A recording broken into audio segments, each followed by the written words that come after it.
কচি লাউ দিয়ে মুরগি দিয়ে রান্না করতেছি আজকে।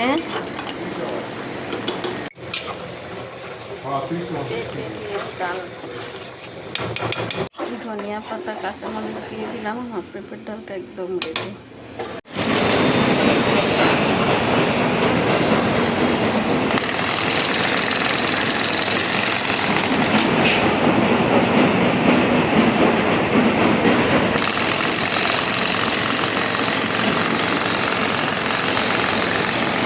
একটা বিফ পিজা হবে আর একটা চিকেন পিজা হবে। তো চিকেনটাকে এখানে আর সর্বপ্রথম চিকেন পিজাটা করা হবে, আর বিফটাকে এখানে একটু পানি দিয়ে মাংসটাকে ছুটানোর জন্য রাখা হয়েছে। এই যে চিকেনটা যখন রেডি করে মানে আমি চেক করি যে ফুটেছে কিনা।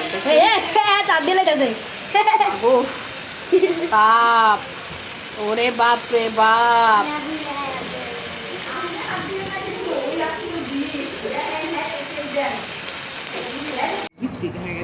দেখো এখন পিৎজাটাকে উপরে চিকেন দিয়ে কোট করা হচ্ছে।